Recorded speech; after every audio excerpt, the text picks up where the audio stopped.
Assalamualaikum warahmatullahi wabarakatuh. As can be seen in the previous display, our group will present about Chapter 9, Online Identity and Major Laws on Privacy. For starters, I will introduce the members of my group. I am Akila Nur Humaira. My picture is in the middle. On my right is Afifah Natasha, while on my left is picture Akila. The two of us are of class TIC1102A.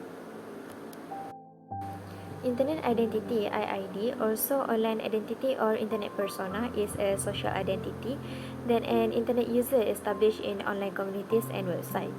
Users can represent themselves visually by choosing an avatar or an icon-sized graphic image. Avatars are one way users express their online identity. It can also be considered as an actively constructed representation of oneself. Although some people choose to use their real names online, some internet users prefer to be anonymous, identifying themselves by means of pseudonyms, which reveal varying amounts of personality identifiable information. Online identity typically requires registration and logging in, while some websites use the IP address or tracking cookies. Online identity in variety of contexts. First is blogging. A blog is very similar to a website. A blog is a diary or journal that is maintained by one person. They are called as blogger. Usually blogs are being updated quite often. Bloggers often use their blog to express what they feel about something and their experience of an event. Normally, they will not use their true identity for their privacy and so that they can voice their opinion that may not be acceptable to some people. Next context is human resource. Those who want to find jobs should manage their digital identities well, so that employees in human resource management can read, choose and make the right decisions. In this context, they need to use their true identity and act honestly, so that human resource management can find useful employees and graduates can find the jobs they want. That's all from me. Next presentation will be continued by Afifah Natasha. Thank you. Assalamualaikum. My name is Afifah Natasha binti Muhammad Azali. I will present about online identity in variety of contexts. On business, doing business on social media differs from reality as most customers do not find it easy to trust an online seller because the seller's identity information may not be true. Therefore, most sellers are especially careful about money so that they are not deceived. However, Lazada, Zalora, and Shopee are very helpful in ensuring that the seller is trustful and convinces customer. Next, social network.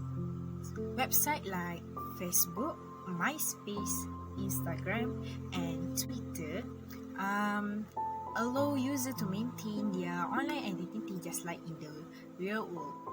User can also use the convenience of including profile pictures, communication with their friends, and membership in networks group. Often, users will display their identities realistically on their profile and be as honest about their identity as in the real world. Lastly, online learning. Websites like Google Classroom, Google Meet, and Google Zoom are created free of charge by Google for Institute of Higher Learning or school that aim to simplify creating, distributing, and grading assignments. The main purpose of this educational process are file sharing between teachers or lecturers and students. Websites like this are great for long distance learning. That's all from me. Hai, Assalamualaikum warahmatullahi wabarakatuh. My name is Fitria Akila binti Muhammad Nizam. My matrix number is 2020864106. So next, I will present about the benefits and drawbacks of online identity. So I will go first with benefits of single online identity. So firstly, it is easier to manage one profile.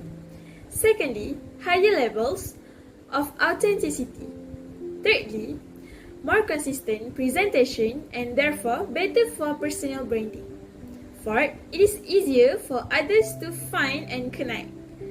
Fifth, self-promotion is easier to navigate. And last but not least, allows for a better integration of all of your online platform.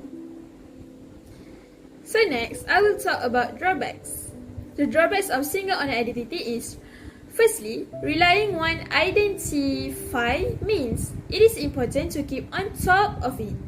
It can cause issues to the individual when issues occurs. And then, lack of privacy. Fourth, higher risk of identify theft.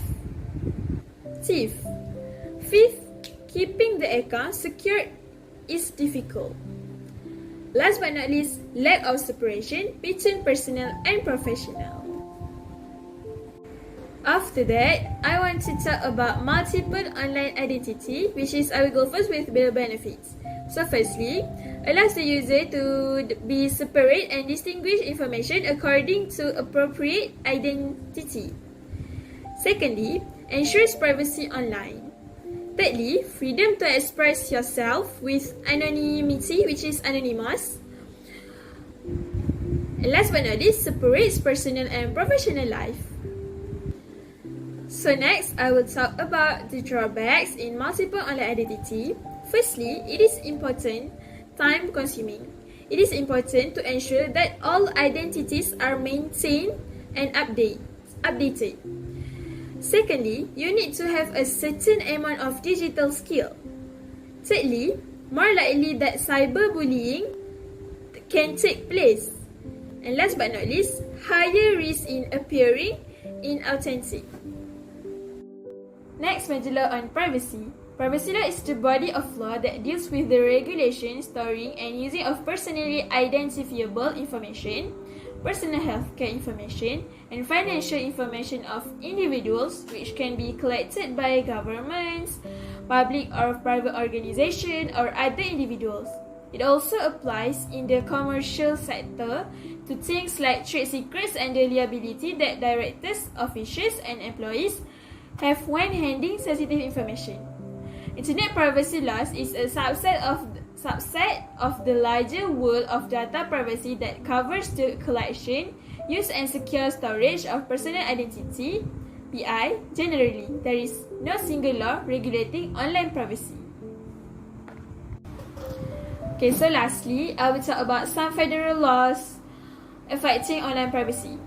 So I will go first with Cambridge-Riley Act (TILBAO), also known as Financial Services Modernization Act, which can protect personal financial information, and act to enhance competition in the financial services industry by providing a prudential framework for the affiliation of banks, securities firms, and other financial service providers, and for other purposes.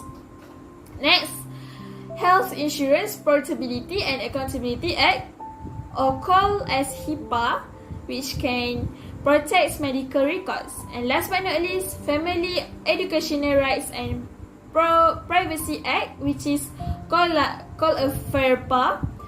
It can resist disclosure of educational records. So there is example of symbol of these federal laws, which is GLBA, HIPAA, and lastly is FERPA.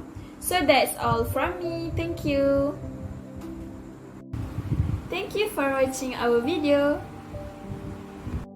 Thank you also to Ms. Fatima Nur for the knowledge given to us. We hope this video will benefit any party. That's all from us. Thank you.